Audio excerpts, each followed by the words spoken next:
घर से निकलते ही कुछ दूर चलते ही ये क्या हो गया, बारिश हो गई। मित्रों, आज के व्लॉग में आपका बहुत बहुत स्वागत है। आज मैं जा रहा हूँ एक छोटी सी राइड करने। तो सोचा अगर मैं राइड कर रहा हूँ तो क्यों ना साथ साथ व्लॉग भी बनाया जाए। आज के व्लॉग में आप देखोगे सुपर मीटियोर 650 का रिव्यू फ्रॉम माय पर्सपेक्टिव। अभी तक मैं टोटल मोर देन 2000 किलोमीटर्स चला चुका हूँ, तो उसी का ही मैं फीडबैक आपके साथ आज शेयर करने वाला हूँ। तो वीडियो को एंड तक ज़रूर देखना, और अगर आप अभी चैनल पे नए हैं तो पहले लाल बटन दबा के सब्सक्राइब कर लो, और ऐसी और मोटर व्लॉगिंग के लिए बेल आइकन को प्रेस जरूर करें। एक नंबर। अगर बारिश ज़्यादा तेज़ हो गई तो रुक जाऊंगा, क्योंकि मैंने सोचा था कि 50-60 किलोमीटर ही, ज़्यादा से ज़्यादा 60-70 किलोमीटर चला के आऊँगा। बढ़िया मौसम था, और अभी टाइम हो रहा है दोपहर के 2, और ऐसे लग रहा है जैसे शाम के 5-5:30 हो गए हैं, और बारिश भी तेज़ हो गई है। क्या कहती है पब्लिक, रुका जाए, कपड़े गिल्ले हो रहे हैं यार। तो सबसे पहले बात कर लेते हैं अपनी सुपर मीटियोर 650 की। 2000 किलोमीटर मैं अभी तक चला चुका हूँ, और एक्सपीरियंस जो मेरा सो फार रहा है वो बहुत बढ़िया एक्सपीरियंस रहा है। इसको ख़रीदने से पहले मैंने काफ़ी वीडियोस यूट्यूब पे देखी, एंड आई होप आप भी कुछ अगर लेने का प्लान कर रहे तो हो सकता है ये वीडियो उसी अकॉर्डिंग देखोगे। तो जब मैंने देखा तो लोगों ने काफ़ी कंफ्यूज किया, भाई ग्राउंड क्लियरेंस कम है, टूरिंग बाइक है, लोकल नहीं चलेगी, एग्जॉस्ट गर्म होता है, बहुत ज़्यादा कंफ्यूज कर दिया था। लेकिन मैं आज जो वीडियो बना रहा हूँ इसमें मैं आप लोगों के जो डाउट्स हैं वो क्लियर कर दूंगा। ये सब कंफ्यूजन रहेगी नहीं कि ये सब प्रॉब्लम आपको आने वाली है या नहीं आने वाली है। बारिश तो रुक गई है, एक बार देखता हूँ। जहाँ पर मैं रहता हूँ ना, वहाँ से पहाड़ ज़्यादा दूर नहीं है, मतलब 30 किलोमीटर क्रॉस करो आपको माउंटेन्स देखने शुरू हो जाएंगे। तो जब भी चुल मचती है पहाड़ों पे जाने की, फटाक से अपनी गाड़ी या मोटरसाइकिल उठाते हैं, पहुंच जाते हैं यहाँ पे। आज देखूंगा कहाँ तक जाऊंगा, क्योंकि एक तो मौसम भी ख़राब है, ऊपर से आगे आने वाले वीक में 1-2 फंक्शन आ रहे हैं, तो उसकी तैयारी मुझे करनी है, फैमिली के साथ जाना है, शॉपिंग करनी है। तो आई डोंट वांट कि मेरा पूरा दिन जो है इसी में लगे। तो मैंने अपनी वाइफ को बोला कि फटाफट से मैं एक छोटी सी राइड लगा के आता हूँ, फिर आकर वापस में काम करेंगे। तो बात कर लेते हैं मोटरसाइकिल की। मोटरसाइकिल 650 इंजन है, अपने आप में ही हाथी है। और अगर आप हट्टे कट्टे 6 फुट के हैं, 5-11 के हैं, तो इस मोटरसाइकिल को लेने में संकोच बिल्कुल भी ना करें। फीचर्स मैं आपको भी बता देता हूँ आगे कि क्या क्या इसके बढ़िया फीचर्स जो मुझे लगे हैं। सबसे पहले तो मैं बात कर लेता हूँ इसकी सीट की। भाई साहब देखो, सीट जो है आपको ऐसा लगेगा आप सीट पे बैठे हो, आप ऐसा लगेगा आप सोफे पे बैठे हो, क्योंकि ये क्रूज बाइक है। तो अगर आप लॉन्ग टूर पे जाते हैं या लॉन्ग राइड है, कंटिन्यूसली राइड करना है, तो एक पोजीशन पे बैठे बैठे इंसान जो है थक जाता है। तो क्रूज पॉइंट ऑफ व्यू से इन्होंने ये बहुत बढ़िया किया है। जो सीट दी है वो एक नंबर है। हाँ, जो पीछे बैठने वाली सीट है, जो पीछे की सीट है, वो बंदा जो है थक जाता है एक टाइम पे, क्योंकि जो उसकी जो लेंथ है, या जो उसको बोलते हैं ना, क्या बोलते हैं, उसकी विड्थ है, वो इतनी नहीं है। ये मैं इसलिए बता रहा हूँ क्योंकि मैंने अभी रिसेंटली वृंदावन भी गया था मैं मोटरसाइकिल के ऊपर, तो अपने भांजे के साथ। तो भांजा पीछे बैठा था, और कुछ टाइम बाद आके उसकी जो बैक है, बैक में पेन होने लगी थी, जस्ट बिकॉज की सीट जो है काफ़ी चौड़ी नहीं थी। हाँ, राइडिंग को लेकर सीट इन्होंने ठीक ठाक चौड़ी दी है, उसमें कोई इशू नहीं है। तो अगर आप सोलो राइडर हो तो वो वाला जो पॉइंट है आपको ज़्यादा फर्क नहीं पड़ेगा। हाँ, अगर आपके साथ कोई बैठ के जाता है तो आपको अपग्रेड करना पड़ेगा सीट को, सो दैट कि जो पीछे वाला है वो भी कंफर्टेबली बैठ सके। और अगर मैं बात करूं मिरर्स की, जो मिरर्स हैं इनके साथ जो रॉयल एनफील्ड देता है वो वाले मुझे कुछ खास लगे नहीं लुक वाइज भी, और सेकेंडली पीछे देखने में इतना क्लियरेंस नहीं है उन मिरर्स की। तो मैंने क्या किया, मैंने बाहर एंड वाले मिरर अलग से लगवा लिए। एक चीज़ और मैं बता दूं, मैंने जितनी भी एसेसरीज लगाई हैं, मैं आपको दिखाऊंगा मैंने क्या क्या लगाई हैं, वो सब मैंने रॉयल एनफील्ड से ही लगाई हैं, बाहर से नहीं लगवाई हैं। ओ ओ ओ ओ ओ ओ ओ ओ।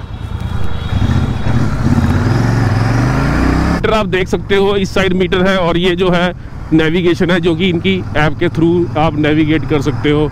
और इस नेविगेशन वाले का मुझे कुछ ज़्यादा इस्तेमाल लगा नहीं, क्योंकि स्क्रीन वो छोटी है, आपको फोकस करके देखना पड़ता है किधर मुड़ना है किधर नहीं मुड़ना।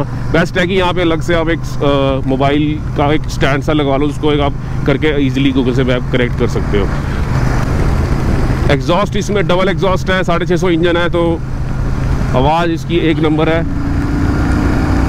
सेकेंड एसेसरी की अगर मैं बात करूँ, मैंने लगवाया है लेग गार्ड। ये जो गार्ड है इसके साथ नहीं आए हैं, मैंने अलग से लगवाए हैं। और इसकी जो विड्थ आप देख लो, पूरा जो पैर है कवर कर लिया है, तो अगर क्योंकि इसका बहुत ज़्यादा भार है तो अगर गिरेगी तो ये कहीं ना कहीं प्रोटेक्ट कर लेगा। तो ये भी मैंने अलग से लगवाया था, इसके साथ नहीं आया था। इसके अलावा सम्प गार्ड था, ये भी एक एक्सेसरी में था, ये भी मैंने लगवा लिया था टू प्रोटेक्ट इंजन। तो सम्प गार्ड जो है मैंने इसलिए लगवा लिया था क्योंकि इसकी जो क्लियरेंस है ऑब्वियसली क्रूज बाइक है तो लो ही रहेगी। तो अगर आप ये सोच के चल रहे हो कि नहीं यार इसमें ये नेगेटिव चीज़ें हैं कि क्लियरेंस कम है लगेगी, देखो आप मोटरसाइकिल का इस्तेमाल कहाँ कर रहे हो ये ज़्यादा इम्पोर्टेंट है। ठीक है, लोगों के वीडियोस में आप देख लोगे सुन लोगे कि क्लियरेंस कम है, नो डाउट कम है, लेकिन आप ये देखो ना यार, ये तो क्रूज बाइक है, 650 इंजन है, क्रूज बाइक है, तो क्रूज बाइक की क्लियरेंस जो है वो ऑब्वियसली कम ही होगी। इतनी भी कम नहीं है कि वो ज़मीन से रगड़ती हुई जाएगी, बट हाँ एज़ कम्पेयर टू हिमालयन वगैरह इन सबसे कम है। तो अगर आप ऑफ रोड ज़्यादा करते हो देन ये बाइक आपके लिए रिकमेंड नहीं है। हाँ अगर आप लॉन्ग टूर पे ज़्यादा जाते हो, है ना, वो उसके लिए आप स्मूथली आराम से बैठ के चला सकते हो, देखो जैसे मैं चला रहा हूँ, तो उसमें कोई प्रॉब्लम नहीं है। बाकी पिकअप एक नंबर है इसके अंदर, फटाक से अगर देख लो, मैं अभी 5वें गियर में था और अभी स्पीड कम थी और एकदम से खींच ली इसने। वाइब्रेशन इतनी खास नहीं है, सॉलिड इंजन है इसका, तो उस पॉइंट ऑफ व्यू से मेरे लिए जो बाइक है वो बेस्ट है। अब ऐसा नहीं है कि मैं सिर्फ इसी के पे स्टिक रहूँगा, ऑब्वियसली कुछ टाइम बाद चला के बंदे का जो मन है वो भी भर जाता है, तो प्रोबेबली मैं इसको अपग्रेड करूँगा। बट अगर आपका बजट 4 लाख रुपए है, अगर आप हार्ले डेविडसन वाली फील लेना चाहते हैं तो ये बाइक गुड टू गो है। अब बात कर लेते हैं थोड़े नेगेटिव पॉइंट्स की। नेगेटिव नहीं है, जो मुझे कई बार चैलेंज आ जाता है। देखो पहली बात तो ये कि मैं इस बाइक को रेकमेंड नहीं करता, ना ही मैं पसंद करता हूँ इस बाइक को स्ट्रीट्स पे लेके जाने की, क्योंकि जो इसका इंजन ऑब्वियसली इतना भारी है, तो जब मोड़ते हैं तो मोड़ते टाइम जो ये हैंडल है इतना आपको as compare to other bikes इतना नहीं मिलेगा, तो आपको पूरा एक तरह से पूरा गोला काट के मोड़ना पड़ता है। और जब तक तो ये बाइक चल रही है तब तक तो आपको फील ही नहीं होगा कि इसका बाइक का वेट क्या है। लेकिन अगर आप कहीं रुक के अगर कहीं मोड़ ले रहे हैं ना, तो भाई साहब ये आपकी ना करा देगी। हाँ अगर आप 6 फुट के हो, लंबे चौड़े हो, फिर तो आपको ये एक लात का खेल है, पीछे घुमा लोगे। मैं भी इजीली कर लेता हूँ, लेकिन कई बार जैसे ट्रैफिक भी है और छोटी छोटी स्ट्रीट्स हैं, गली हैं, वहाँ पे मोड़ा थोड़ा सा चैलेंज लगता है। ऑल्दो मैं उसको अवॉइड करता हूँ वहाँ पे लेके जाने के लिए, क्योंकि जिसमें से आपको पता होगा कि कईयों को कि मैं फ्रीलांसर हूँ, तो मैं मंडे टू फ्राइडे तो ऑक्यूपाइड ही रहता हूँ अपने IT वर्क में। लेकिन जब मैं सैटरडे संडे जाता हूँ तो मैं प्रेफर करता हूँ कि मैं लॉन्ग राइड पे जाऊँ, ऐसे गलियों वलियों में मत जाऊँ। तो अगर आप सोच रहे हो कि मैं इस पे जाकर दूध लेने जाऊँगा, या अगर आप दूध लेने जाओगे तो देन ऑब्वियसली ये बाइक आपके लिए नहीं है। और अगर आप लॉन्ग टूर पे जाते हैं, लॉन्ग राइड पे जाते हैं, तो ये मस्ट बाय ऑप्शन है आपके लिए। 4 लाख रुपए में आपको यार रॉयल इनफील्ड दे रहा है बाइक, और क्या चाहिए आपको। अब तो वैसे और भी नवी भी आ गई है शॉटगन, मुझे उसका रिव्यू नहीं पता क्या है, मौका मिला तो अगर ज़रूर चलाएंगे। अगर रॉयल इनफील्ड वाले अगर ये देख रहे हैं तो मुझे आप बुला सकते हो, मैं रिव्यू दे सकता हूँ। बट ये कोई पेड रिव्यू नहीं है, ये मेरी खुद की बाइक है, 2000 किलोमीटर मैंने चलाई है, और पर्सनल एक्सपीरियंस जो मैंने फील की है वो चीज़ें मैं आपको बता रहा हूँ। कि माउंटेन सामने आ गए हैं, क्या बढ़िया लग रहे हैं। बारिश ना होती तो ज़्यादा मज़ा आता। और आज तो मैं कोई एसेसरी भी नहीं लेके आया, कोई एक्स्ट्रा बैटरी भी नहीं लेके आया, सिर्फ ये GoPro लगा होता, चार्ज था 90% था, तो मैंने सोचा कि चलो यहीं तक ही जाना, क्या कुछ साथ में कैरी करना।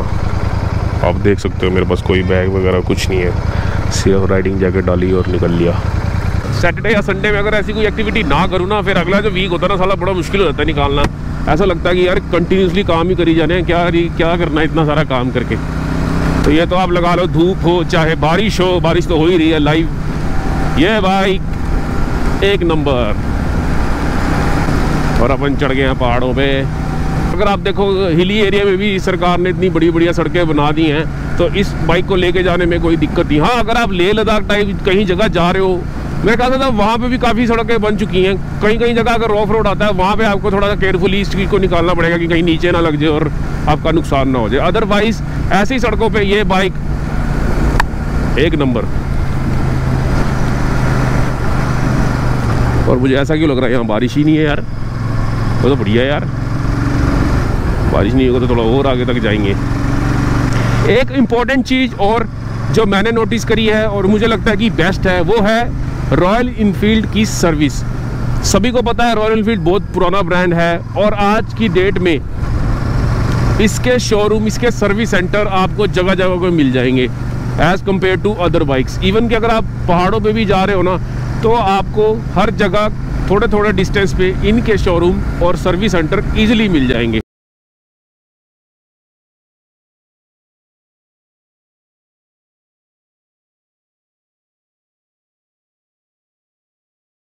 तो क्या, और जो मैंने इंश्योरेंस कराई है उसके अंदर मैंने अलग से एक पॉलिसी ली है जिसके अंदर रोड साइड असिस्टेंस ऐड किया गया है। अगर कहीं रास्ते में जाते हुए कहीं पे भी इंडिया में या कहीं पे भी बाइक को कोई प्रॉब्लम आ जाती है तो मुझे कस्टमर सर्विस में फ़ोन करना है और वो जो भी नियरेस्ट सर्विस स्टेशन होगा वहाँ पे कांटेक्ट करेंगे, वो लोग आएंगे, बाइक को पिक करेंगे, ठीक करके मुझे देंगे।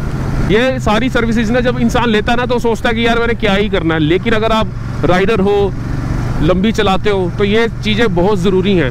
अगर आप सोलो राइडर हो, जैसे कि मैं मेनली सारी राइड सोलो करता हूँ, तो यार मैं अगर कहीं अपने घर से काफ़ी दूर हूँ, 500-700 किलोमीटर दूर हूँ, मैं अपने कोई नोन नहीं है वहाँ पे, मैं किसी को बुला नहीं सकता, तो ये सर्विस जो है मुझे उस टाइम पर काम आएगी। भगवान ना करे कभी इसकी ज़रूरत पड़े, लेकिन अगर आपको 2-4 हज़ार रुपये दे के अगर ऐसी सर्विस मिल रही है देन व्हाई नॉट, तो हमें ज़रूर लेनी चाहिए ये सर्विस। तो ये भी एक बहुत बड़ा पॉइंट है कि रॉयल इनफील्ड के जो सर्विस सेंटर हैं वो काफ़ी जगह है और थोड़ी थोड़ी डिस्टेंस पे आपको कहीं ना कहीं मिल ही जाएंगे, और अगर आपकी कोई प्रॉब्लम आती है तो ये आपको असिस्ट भी करेंगे। नेगेटिव चीज़ जो है, नेगेटिव भी नहीं बोलेंगे, जो ध्यान में रखने वाली चीज़ है वो है इसका सिलेंसर। देखो, जहाँ पे स्टैंड लगाते समय वहाँ पे इन्होंने कोई प्रोटेक्शन नहीं दी है, तो कई बार अगर आपका सिलेंसर गर्म है तो आपकी चांसेस है कि आपकी पैंट या अगर आपका पैर वहाँ लग गया तो फूक जाएगा। मैं आपको दिखाऊंगा भी सही, नीचे ना एक मेरे शूज़ लग गए थे वहाँ पे, वो एकदम से जल गया था। तो ये एक हल्का सा माइनस पॉइंट है, बट ऑब्वियसली अगर आप इतना बड़ा हाथी लेके चल रहे हो तो आपको थोड़ा ध्यान भी रखना पड़ेगा। जैसे आप गाड़ी गुड़ी लेके जाते हो तो ऐसा तो है नहीं है कि आप गाड़ी पे वो आंखें बंद करोगे कि हाँ भी कोई बात नहीं, बड़ी गाड़ी है, ध्यान तो उसका भी रखना पड़ेगा ना। सेम ऐसे ही ये भी चीज़ ऐसी है, 650 इंजन आपको दिया है तो आपको ध्यान रखना पड़ेगा इसका कि हाँ अगर आप स्टैंड लगा रहे हो तो थोड़ा सा केयरफुली स्टैंड लगाएं कि आपका पैर पूरा ना जल जाए। मेरे ख्याल से मार्केट में आपको एक्सटर्नल एसेसरीज में कुछ ऐसा मिल जाएगा जो वहाँ पे एक प्रोटेक्शन के तौर पे लग सकता है। तो मैंने कोई बाहर से एसेसरीज नहीं लगवाई हैं, जो भी लगवाई है मैंने रॉयल इनफील्ड के अंदर से ही लगाई है। उसके अलावा मैंने जो एसेसरी लगवाई है वो है बैक रेस्ट। कई बार मैं अपनी वाइफ को साथ लेके जाता हूँ तो जो इसका पकड़ने वाला हैंडल है ना, जो पीछे बैठा हुआ हैंडल है, वो जो है वो सिक्योरिटी पॉइंट ऑफ व्यू से कम सेफ्टी है उसमें, आपको वो पकड़ के रखना, होल्ड करके रखना। लेकिन अगर आप मोटरसाइकिल में बैठे हो, आप कब तक होल्ड करके बैठोगे, आपका मन भी करेगा यार थोड़ा हाथ छोड़ के बैठूं। तो उसके लिए मैंने बैक रेस्ट लगवा लिया, तो एक्स्ट्रा प्रोटेक्शन के लिए अगर बंदा पीछे बैठा हुआ तो सेफ्टी महसूस करे, क्योंकि ये 650 इंजन है, जैसी रेस देते हैं थोड़ा सा आपको पीछे की तरफ धकेलता है। तो अगर आपके पास बैक रेस्ट नहीं होगा तो समझ रहे हो ना क्या हो सकता है। तो ये इंपॉर्टेंट एसेसरीज जो है आपको लगवा लेनी चाहिए। सबसे पहले होगी बैक रेस्ट, ऑब्वियसली पीछे जो बैठा है उसकी सिक्योरिटी के लिए। फिर आता है सम गार्ड, आपके इंजन को प्रोटेक्ट करने के लिए, क्योंकि लो ग्राउंड है, तो अगर आप ऑफ रोड करते हैं, कहीं पे भी जाते हैं, अगर आपका हल्की सी भी कोई लगी तो भाई साहब अगर इंजन का काम हो गया ना, फिर तो होगी आपकी मोटरसाइकिल का काम। तो इससे अच्छा है कि बेस्ट है कि आप प्रोटेक्शन लगा लो, तो सम गार्ड लगवा लो, डस्ट वगैरह भी नहीं जाएगी। तीसरी चीज़ है लेग गार्ड, ये भी बहुत ज़रूरी है, क्योंकि अगर आपकी बाइक आपसे आउट ऑफ कंट्रोल होती है, अगर आप गिर जाती है तो ये जो है कहीं ना कहीं इसको रोक लेंगे और आपके जो पैर है, जो घुटने हैं, वो बच जाएंगे। टू व्हीलर में ना यार इतना चलता है, इतना रिस्क रहता है, बट अगर देखो रिस्क का तो ही इश्क है, तो अगर आपको इश्क है इसके साथ तो रिस्क भी उठाना पड़ेगा। बाकी मौसम देखो यार, क्या माउंटेन लग रहे हैं, बढ़िया लग रहा है, और इधर तो बारिश भी कुछ खास नहीं है, हल्की हल्की ड्रिजलिंग सी है, मज़ा आ रहा है मोटरसाइकिल राइड करने में। ओ हाँ, एक चीज़ और, सबसे इम्पोर्टेंट चीज़ जो मैंने YouTube वीडियोस पे देखी थी जब मेरे को ये बाइक ख़रीदनी थी, वो थी हीट इशू, बहुत लोगों ने बोला था यार हीट हीट हीट। भाई 650 इंजन है तो उससे क्या एक्सपेक्ट कर रहे हो, आपको बर्फ डाल के दे उसमें? 650 इंजन का मतलब है कि बाइक को पावर इतनी है तो ऑब्वियसली हीट तो प्रोड्यूस होगी। अब ऐसा नहीं है कि आप बैठे हो आपको जलन महसूस होगी, आग लगेगी। हाँ हीट तो इसमें आती है, लेकिन इतनी हीट नहीं है जितनी हाइप लोगों ने बनाई है यूट्यूब के अंदर। आप ये ध्यान में रख लो यार कि ये 650 इंजन है, तो उस पॉइंट ऑफ व्यू से कहीं ना कहीं ये हीट आती है। और अगर आप कंटिन्यूसली चलाई जा रहे हो ना, फिर नहीं महसूस होती है। जैसे ही अगर आप किसी पॉइंट पे रुके हो, लाइटों पे रुके हो या कहीं पे भी रुके हो, तब क्या होता है कि तब हीट छोड़नी शुरू करता है। अदरवाइज क्या होता है कि इसके जो पैसेज है उस तरीके से ये जो हवा है वो क्लियर होती रहती है, हीट नहीं लगती। अगर आप रुके हुए हो तब आपको फील होगी कि हाँ हीट है, और सर्दियों में तो बिल्कुल भी नहीं फील होगी, अच्छी लगती है उल्टा। हाँ गर्मियों में अगर आप लाइटों पे रुक रहे हो तो आपको कहीं ना कहीं हीट महसूस होएगी, झूठ नहीं बोलूँगा, बिल्कुल होगी। लेकिन आप कितना 5-10 मिनट थोड़ी खड़े रहोगे, 1-2 मिनट की बात होती है। जैसे ही आप चलानी शुरू करोगे फिर दोबारा से वो क्रॉस विंड के कारण हीट जो है वो ख़त्म हो जाएगी। सो अगर आपका बजट 4 लाख रुपए है देन ये बेस्ट बाय है खरीदने का, खरीद लो। एक चीज़ और जो मैं अपग्रेड करना चाहूँगा वो है इसका हॉर्न। यार 650 इंजन इन्होंने दिया है, हॉर्न कैसा दिया है, टीट टीट। तो आप चाहो तो आप इसको डबल करवा सकते हो, थोड़ा टोरा बनेगा। ये देखो कितनी छोटी जगह से मैंने निकाल ली है, तो ऐसा नहीं है कि ये निकलती नहीं है, अलग ही स्वाद आता है इसको चलाने का।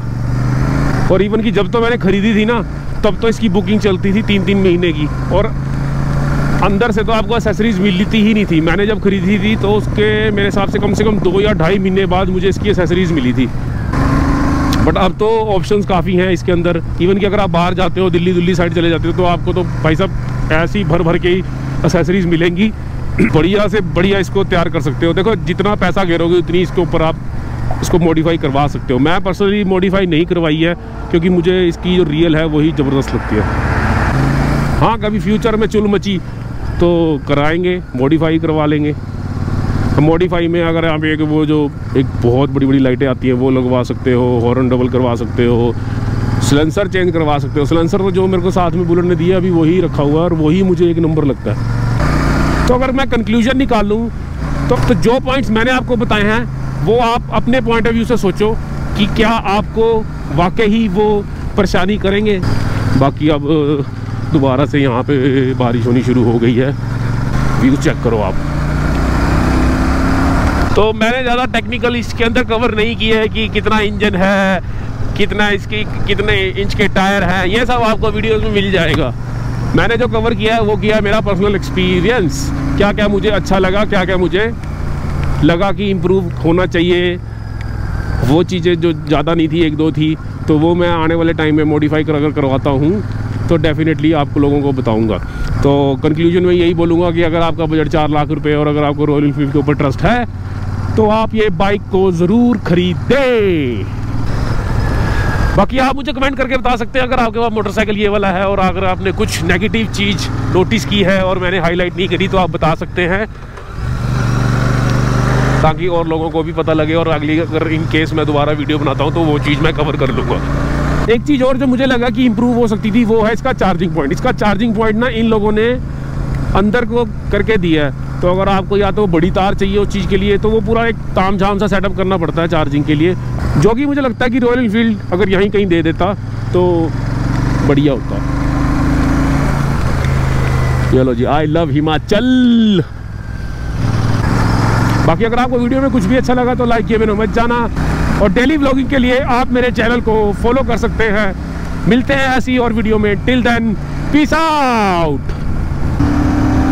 With in 5 seconds 100 cross.